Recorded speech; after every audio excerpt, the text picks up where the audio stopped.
Houston Fire Department for responding so quickly and taking care of it. I mean, this is a terrible tragedy, obviously.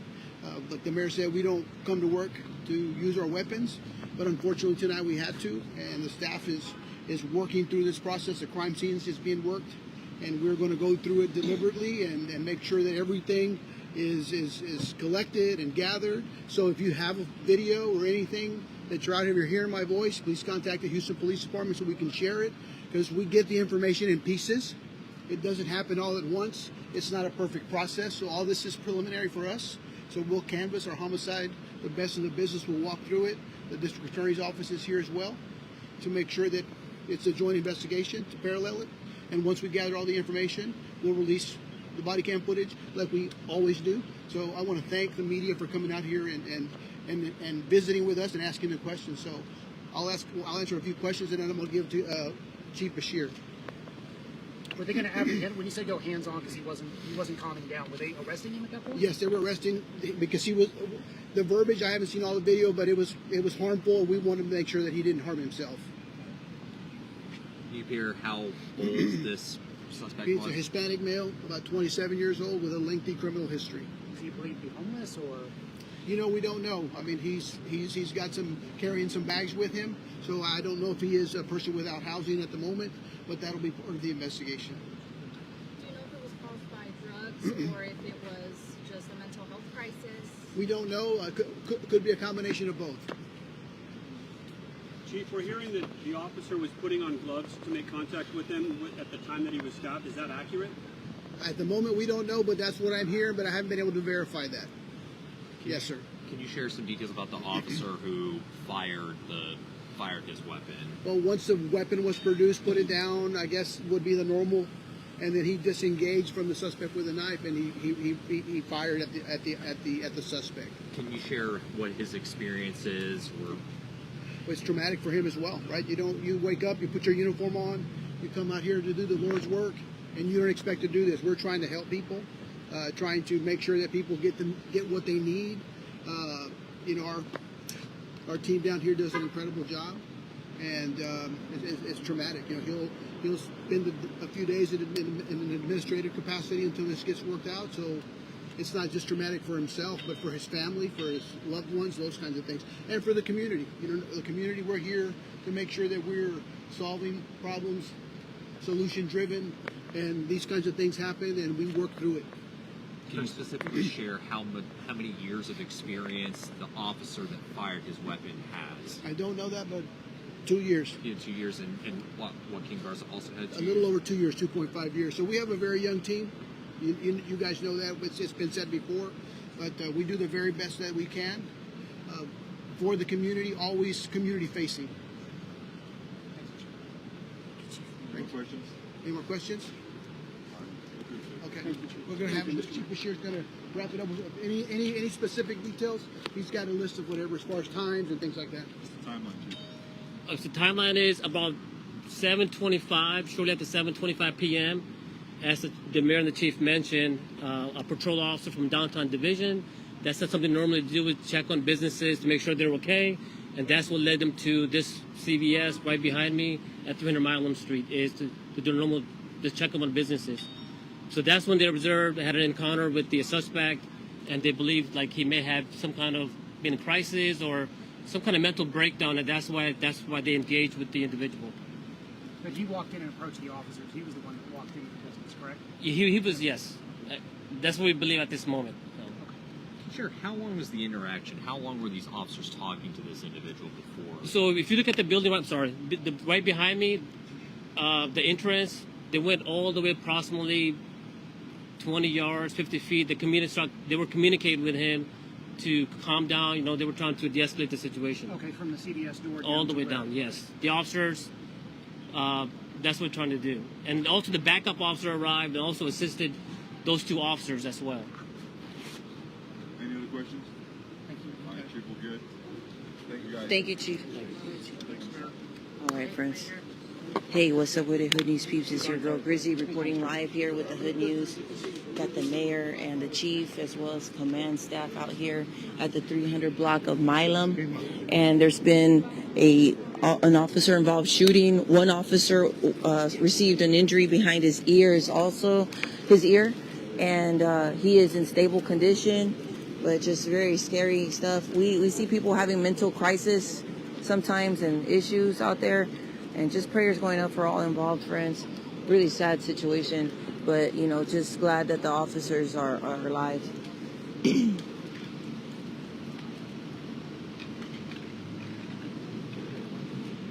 right, go around this way. Let me show y'all. I'm gonna pose. Yeah, this is what it's looking like.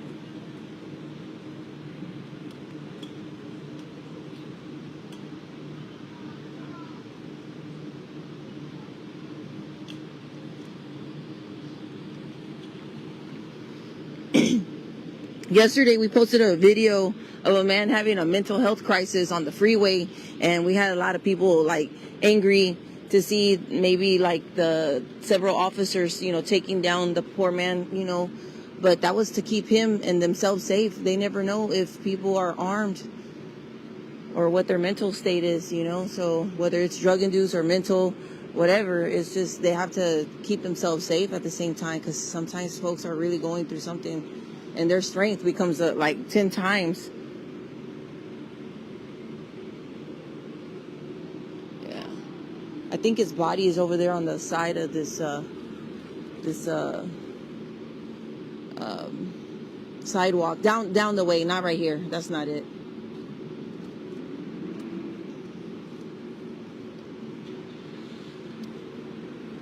Yeah, what's up with it, Hood News peeps? Check in. We're in downtown Houston. Congress and Milam, 300 block to 200 block, 200 to 300.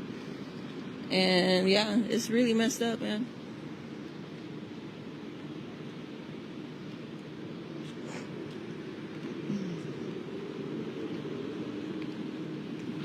Oh, lo están dando en español también.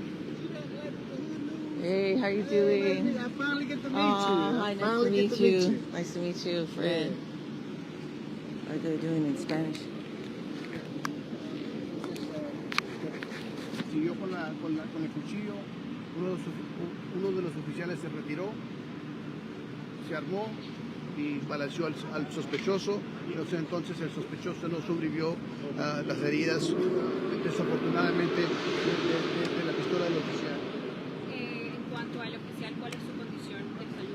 Ahorita está en buena salud, está en Memorial Hermann. Les quiero agradecer a los doctores, a las enfermeras de la oficina de ahí de Memorial Hermann, del tratamiento.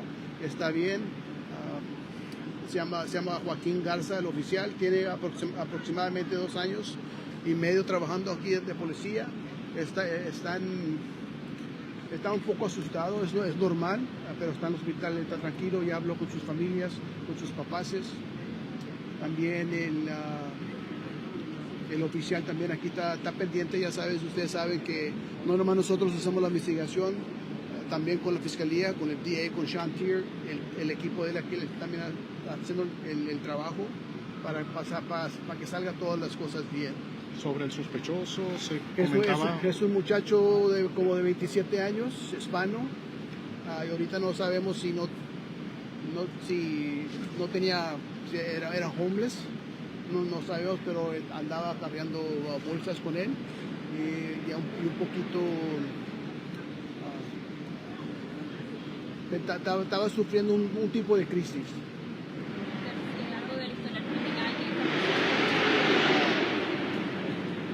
Tenía varios arrestos de asalto y tenía sus problemas. La interacción entre esta persona y los oficiales, ¿cómo fue o qué le dijo este hombre a...? Calma, para tratar de ayudarlo. Entonces el sospechoso se puso un poquito más agresivo. Lo trataron de detener y se cuando aprovechó el cuchillo. ¿No está confirmado 100% de que sea un desamparado? No lo sabemos en este momento, pero trae sus maletas y está un poquito, la palabra que usaste. En menos de 24 horas, 2 oficiales resultan Sí, claro, heridos. ¿Qué es- preocupación es- genera esto? Es un trabajo difícil, es un trabajo peligroso, es un trabajo que lo hacemos todo el tiempo para asegurar que la comunidad esté segura. ¿Cuál es el mensaje para la comunidad que a lo mejor está transitando por acá? Estamos en pleno centro de la ciudad, mucha gente camina por acá. Pues sí, pues no hemos tenido problemas aquí en el downtown. Aquí estos oficiales de su voluntad entraron ahí en un business check, ¿verdad? Para ver si estaban los empleados bien. Y ocurrió este evento, desafortunadamente. Let's do one more real quick. Por ejemplo, bueno, le comentaba, esto genera preocupación en el departamento, 2 oficiales heridos en menos de 24 horas. No, es el trabajo que hacemos. Estamos aquí para proteger la comunidad. Todos estamos bien entrenados y todos los policías aquí están aquí para servir la comunidad primeramente. Y desafortunadamente estos eventos pasan y estamos nosotros preparados y desafortunadamente pasan estos, no nomás aquí en Houston, en todo el país. Gracias. Mayor, you want to say a few words? No, I'm fine. Just want to thank HPD for their public service. They place their lives on the line each and every day. This was a tragic incident while officers were actually proactive police work were in the store when the suspect entered and was obviously disturbed, and the officers tried to de-escalate things, and it just couldn't be de-escalated, and at some point of struggle, and Officer Garza was stabbed.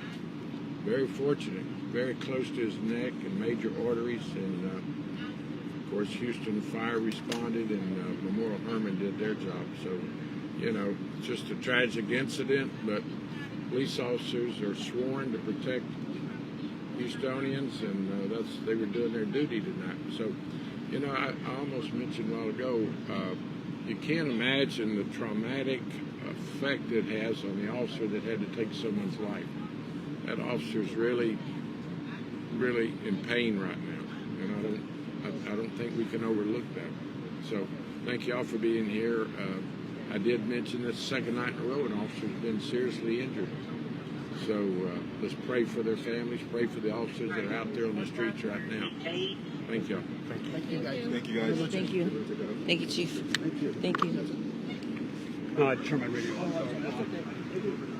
All right, Hood News peeps, y'all be safe if you're out and about. This is the second officer injured in the line of, you know, doing their work, keeping the community safe within 24 hours. And if anybody feels that they can do a better job, they are hiring, folks. We got a lot of people talking mess, but they are hiring.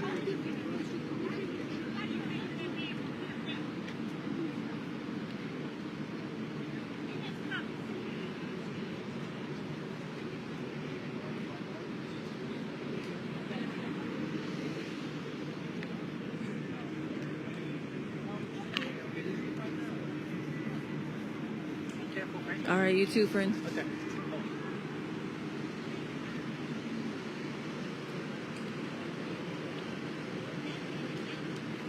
Check in. Anybody from Houston, check in. Our Hood News peeps, let me know what side of town you're watching from. And if you're not watching from Houston, let us know where you're watching from.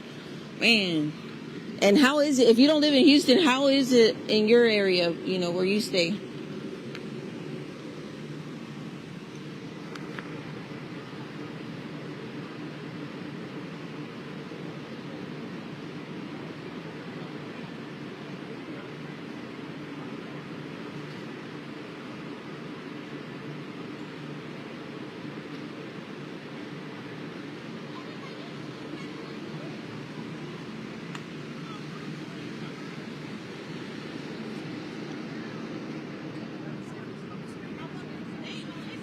All right, we got Colorado in the house. What's up, Janie? Port Houston, shout out to you. So, Congress and 200 Milam, but it actually happened on the next block over. On Preston and Milam.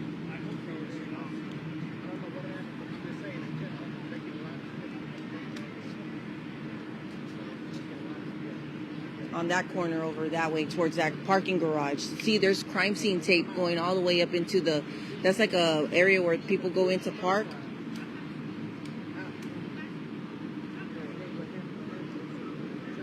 Can you imagine getting stabbed like close to your major arteries? Man, come on, y'all. Sheesh. They don't come out here wanting to do, you know, they want a safe night every night. Like, you know, they're not guaranteed to come home to their families.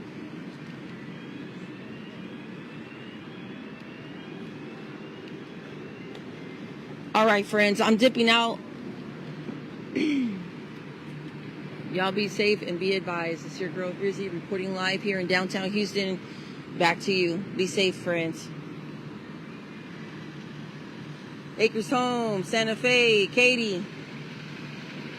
Watching from Arkansas, Clarksville, Texas, Beasley, Texas, Spring Branch in the house. Let me read some. Southeast, Northside, Parker and Bowman. Wow, hey girl. Hey Tay, I see you, Parker and Bowman. Shout out to you and your wife. College Station, Texas, Cypress, Pearland, Port Houston, Indiana. Ooh, we got, hey, Colorado. Yep.